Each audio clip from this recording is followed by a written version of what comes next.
Hi, hello. Welcome to another episode of Isaiah's Newsstand. It's your host, Isaiah Edwards. The date is July the 15th, 2025. Hopefully, this episode finds you well, in good spirits, and high hopes. As for me, I'm doing pretty good. Hopefully, you had a good Tuesday.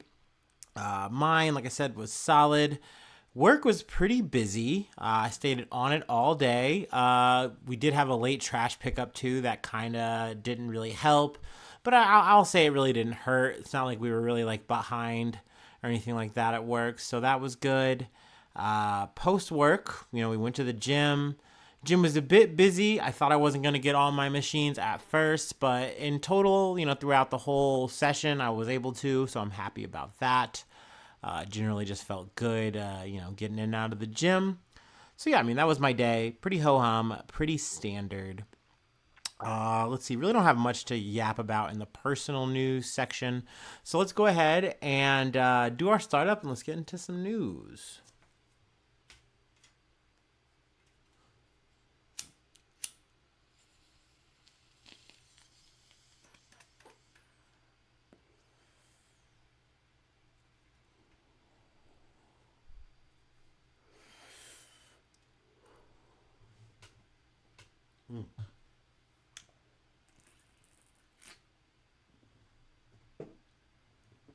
All right. Our first story comes from Al Jazeera. Syria announces ceasefire in Druze city of Suwaida after deadly clashes. The Syrian Ministry of Defense has announced a ceasefire in the Druze majority city of Suwaida, saying an agreement has been reached with the city's notables and dignitaries after days of clashes with the Bedouin tribes. To all units operating within the city of Suwaida, we declare a complete ceasefire. Defense Minister Murhaf Abu Khwarzra posted on X on Tuesday, shortly after the ministry deployed government forces to halt the violence that killed dozens since Friday. A curfew was also imposed on the city following the violence, which spread across the Suwaida governorate, killing at least 166 people, according to the Syrian Observatory of Human Rights War Monitor. Or, I think I said it all right. The monitor accused Syrian government forces and allied groups of killing 19 Druze civilians in field executions around Suwaida, including 12 shot dead at a guest house. From what I'm gathering, it's like looking like, according to the Syrian government, they're trying to come in and say, hey, we're trying to stop the violence against the Druze and these Bedouin tribes. Like, we want them all to be coming underneath the government, like more or less surrender, come into the fold, so to speak. And essentially they're saying, okay, well, we're going to have to escalate or, get involved more, physically with more military action if you guys aren't stopping. So that's what we're going to do here. But according to a lot of people, I shouldn't say a lot of people, at least from what I'm gathering, it seems that it's perceived that they are aligning themselves with the Bedouin tribes and going against the Druze community. Now, on the other side, though, we've kind of talked about this before when we mentioned the Druze. Meanwhile, Israel launched air attacks on Suwaida on Tuesday after Syrian government forces entered the Druze city. Israel had pledged to protect Syria's Druze minority, which it sees as potential allies. It seems like they're kind of trying to have them set up as like some sort of like fighting proxy of some sort, or they're trying to like marshal like moral good points internationally by saying, hey, we're standing up for the little guy here in Syria, which ever since I've heard this narrative, I just find very strange, because we know what they're doing in Gaza. We know what they're doing in West Bank. We know what they're doing in Lebanon, and just in general to Syria. So, like, while they've been in a transition, so I don't really feel like this is them championing, like, the little guy here with this, with this Druze group. Not to say that, I think that the Druze are, some kind of bad actor here. I think obviously this is a very tricky confusing conflict here, where, yeah, at least for me, I only know so much about Syria. I've kind of taken a quick crash course via some podcasts, via some news, article reads and stuff like that. But, so I don't know exactly, what's right, what's wrong here, of course, but, kind of just what I've gathered so far. But yeah, I mean, that is a story that Israel is sticking to. Now, I mean, I hope that there is an actual ceasefire, but I've only heard that from the Syrian government. I haven't heard like anything else outside of that. So, I mean, we'll see if there's actually any ink dried on that. Let's see here. Israeli forces launched air raids on Syrian military positions for a second consecutive day, claiming the attacks were intended to keep the border area demilitarized and to shield the Druze community. Sorry. They also did airstrikes on like Syrian tanks that were set to move in to the Druze area. They said in defense of the Druze community. And then they also said that they are concerned about like a small group of people who have slipped into the border of Syria, which, at least from this article, they're saying is pretty strange because it's like that's a very highly fortified border. Like, to have people slip through unnoticed would be bizarre. It would be strange. But, that is the story that Israel's sticking to there. So yeah, a bit of highlighting on what's going on in Syria. Obviously, I might not be the best person to cover this, but I mean, I'm not the best person to cover any of these fucking stories. What can I say? I just do my best, okay? I mash trash by day and I podcast news by night, okay? That is my vibe. That is my modus operandi. I don't know. Anyway, let's get out of Syria and let's go to Ohio. I got to give you my Ohio stories. We're getting a little local here. I say local, and then I'm about to read from the Kansas City Star. Let's see. Dad of two singing karaoke shot dead at Ohio bar. Cops say, oh, sorry, I don't know why I said it that way. Let me run it back. Dad of two singing karaoke shot dead at Ohio bar. Cops say. Got like 3 words out. Excuse me. An Ohio man was arrested after authorities say he fatally shot a man singing karaoke at a bar. Just before midnight, July 11th, 42-year-old Benjamin Hawk was at a bar in Buckeye Lake, the Licking County Sheriff's Office said in a news release. Hawk had just started singing karaoke, the bar's owner, Debbie Williamson, told the Columbus Dispatch. He got like 3 words out. Then there were gunshots, she told the outlet. Richard Lindgren, 59, walked up behind Hawk, who was singing karaoke with Lindgren's ex-wife, and shot him in the back of the head, court records said, according to WBNS. Officials charged Lindgren with murder and issued a nationwide warrant for him, deputies said. On July 12th, he was arrested in Orangeburg, South Carolina, according to Licking County Sheriff Randy Thorpe. Attorney information for Lindgren was not immediately available. Hawk was a father of 2 young girls, according to a GoFundMe page. He was loved by many and never met a stranger, the page said. Ben Hawk was one of the most peaceful people I've ever had the pleasure of knowing. He always stood for what was right, no matter the consequences, one person wrote on Facebook. Videos of Hawk's Facebook page show him singing karaoke at Crooner's Karaoke in Ohio, shared a post with a photo of Hawk as a 2025 Karaoke Cup State finalist. So he took this shit really seriously. And, like, he's just having, a fun night, I mean, I don't know if this was, like, any kind of romantic thing or whatever. It doesn't fucking matter. It's crazy to see something like that and then to be like, I'm going to shoot that guy in the head. Anywhere. Like, that is wild behavior. But, I guess dude was like, I can just do it. I got it on me right now, so I'm going to fucking use it. Oh, yeah. So, that was a story I heard, and I was like, no, we're going to cover it. It's sad. Like, this is, local true crime sometimes. You know what I mean? Also, this area, if you're not familiar, or maybe if you're local and not familiar, I know I wasn't. This is like a 30-mile drive east from Columbus, so if that helps or hurts, gives you a little location. Yeah, I didn't want to like get a more specific picture and then like have it be the wrong spot or anything like that. But that's like the general shot in the thumbnail of the area. Anywho, we got some more local news. We got a double dose of Ohio here. Once again, another friend has been, dropping me some stories. I really appreciate it, keeping me fed in the news feed, from WLWT5.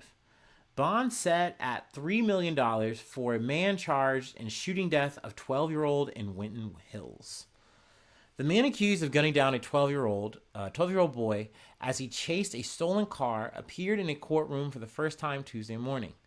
Darius McGrew is charged with murder in a shooting in Winton Hills that happened late Sunday night. A Hamilton County judge gave McGrew a $3 million bond. Prosecutors asked for $2 million bond. Court documents show this all started when McGrew saw a group of people stealing a car in front of his house and went after them. People say McGrew repeatedly fired into the car, hitting two of the people inside. One was 12-year-old Nehemiah McMillan. The second victim, a 13-year-old, was shot and taken to the hospital. The stolen car crashed into the woods a short distance away.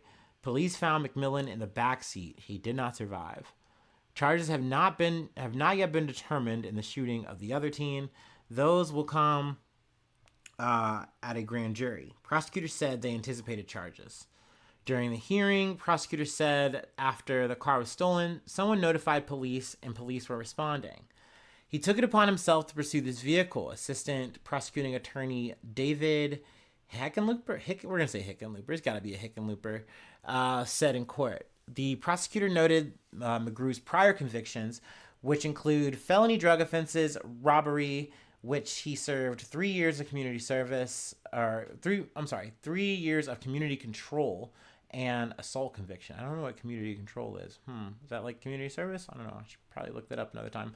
Anyway, we do see this as a serious public safety issue where behavior that is this volatile and leads to the death of a 12-year-old cannot stand, Hickenlooper said in court.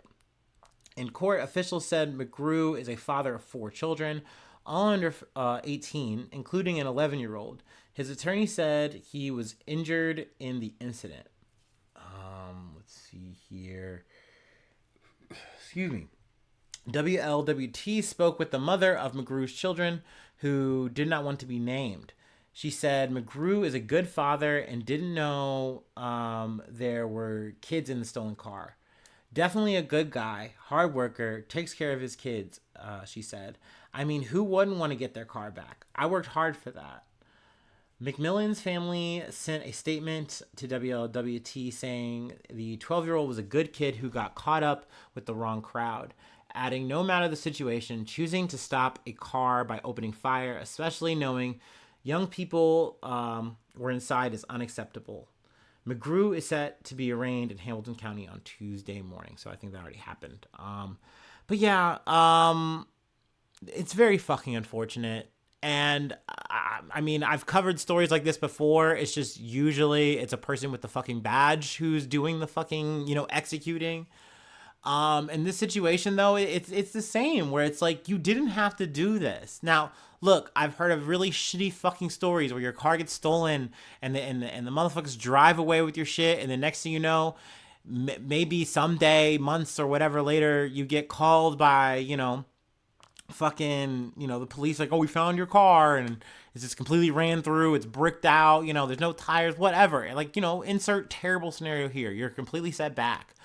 Hopefully, I'm not sure, like, if you have to have, like, full liability or whatever if your car is stolen. I'm not sure on the logistics on that. But I think overall you are covered. But either way, it doesn't fucking matter. Your shit being stolen does not give you the power to become judge, jury, and executioner. It just fucking doesn't.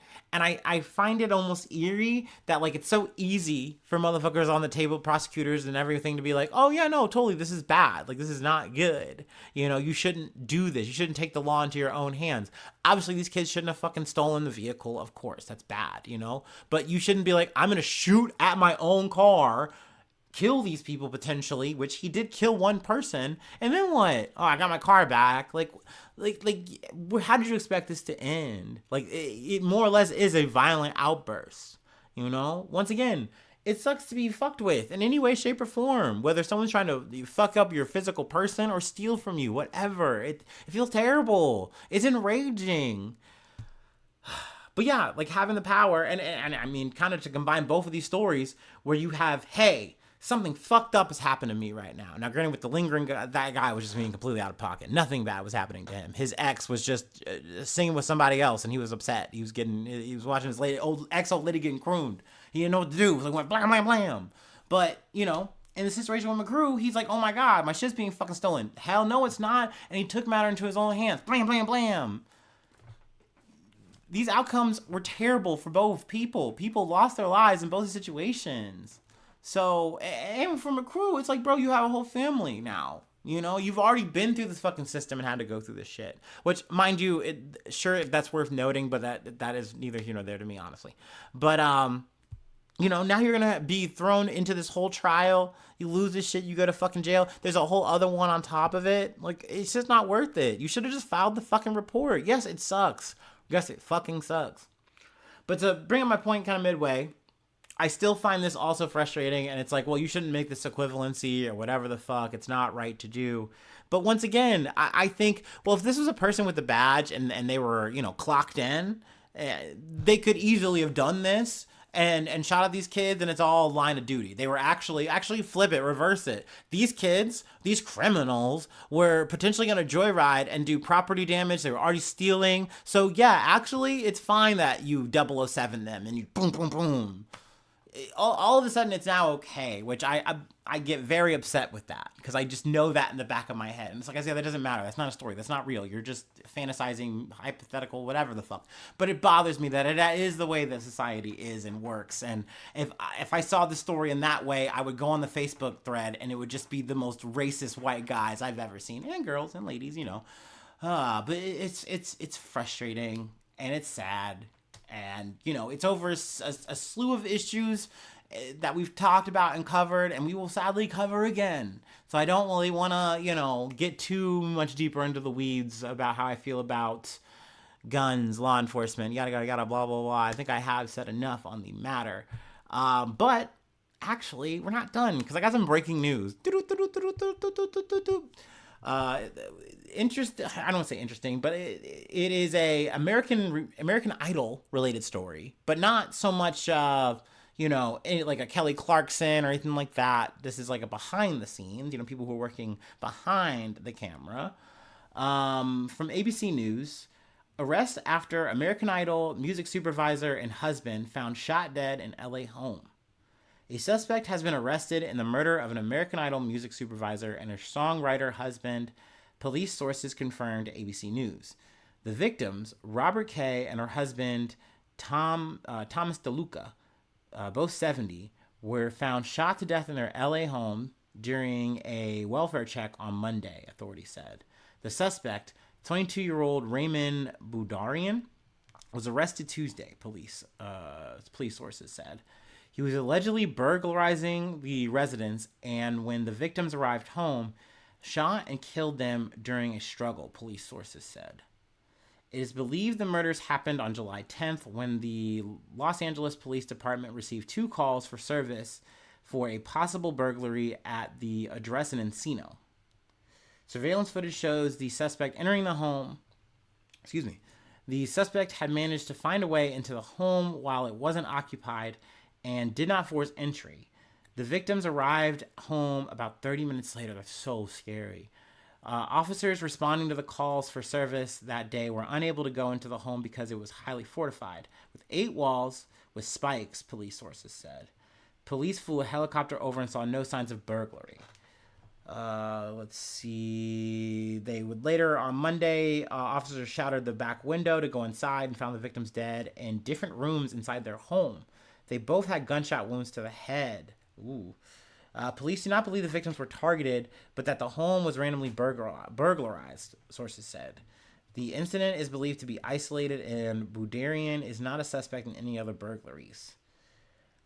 Kay had been with the TV show American Idol since 2009, according to the spokesperson for the ABC singing competition series. So, yeah, that story just kind of hit right before I went live, and I said, let's just go ahead and pull it in. Let's see here. Before I close out, I'm thinking of things that I probably should be talking about. More tariff talk, but like with Russia. Essentially, Trump's trying to act like he's done with Putin's bullshit. I'm just gonna wildly paraphrase this, but essentially, he's just like, I'm sick of being yanked along. You know, I've seen Obama get played, I've seen Joe Biden get played, but not me though. I've never been played. I'm not gonna be played now. Okay, so I am going to do tariffs. And it's like, and everyone's kind of scratching their heads because like, you guys are already doing tariffs, but he goes into more details a little bit. He's like, oh, secondary tariffs. I'm gonna do about 100% tariffs on them, and people are still scratching their heads because like, it's like, does he mean sanctions or like what? But meanwhile, in Congress, they are trying to set up like a sanction tariff scenario where they're gonna hit him up with like 500% tariffs. And it's like, okay, dude. I mean, we've talked about sanctions and how effective or ineffective they fucking are on this podcast a good amount. So you know how I feel about it, you know, most likely. I think it's a stupid idea. I don't think this is going to be effective at all. I mean, essentially, you're just going to piss Putin off and it's like, oh, you got him. But he put a 50-day deadline on these. And he said, if you get a ceasefire and you can get to a ceasefire, don't worry about it. We'll be cool. But you got 50 days. That's the deadline. Not 2 weeks, 50 days. Okay, wow, all right. Also, he did a NATO summit thingy. He did a little meetup, whatever, meet to meet, and came out with a deal. So, Patriot missiles to Ukraine, back on. But they're paying. NATO is paying, or the EU, whatever the fuck. They're coming together to making sure to get the Patriot missiles to Ukraine. So everything's back on, you know, Donald Trump here to save the day for a price. So yeah, there you go. I yapped about that a little bit. And yeah, Putin is mad. But I mean, I don't know it's going to change or anything like that. I don't think this changes anything in terms of what's going on in the front lines in the conflict. Speaking of that though, this Ukraine stuff, already just kind of riffing in the woods. Why not? I read a short little bit about a 19-year-old who was working for Russia to plant a bomb. He got caught though, so that was like an apprehensive thing. That's why I didn't make the main stories or anything like that. But I was like, damn, dude, like that's some espionage shit. It's crazy that both sides are just so at it. I mean, but this is war. I mean, this is how conflicts go. We've seen it in like goddamn every conflict we've covered pretty much. You know, especially when you have the resources to do so, you're gonna like try to, you know, supplant people. You're gonna try to get them to do this or that, and plant some bombs and do some spy shit, do some, you know, separatist, whatever the fucks. So yeah, I mean, a lot going on in the world. What can I say? But let's close out with a recall. You know, this is obviously bittersweet in that regard. You know, that we're gonna talk about something that's yummy, but not quite. There's something bad in it. Anyway, let's get to our last story. But before we do, let's take our last break. Yeah. I said, yeah.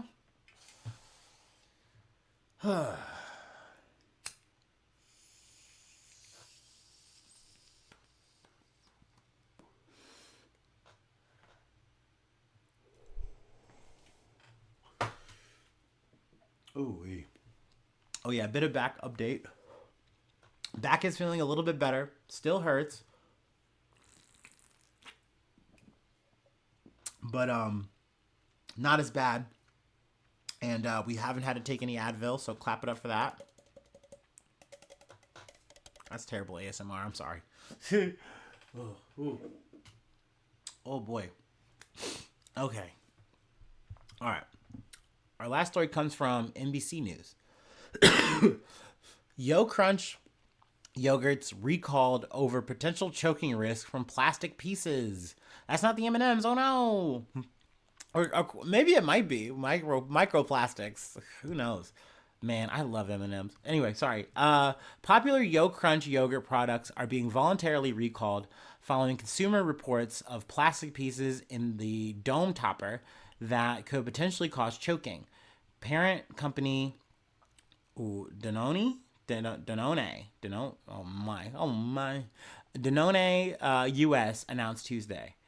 The company, based in White Plains, New York, issued the recall on Friday for all flavors and sizes of YoCrunch products currently in market, according to the release, and is being conducted with the U.S. Food and Drug Administration.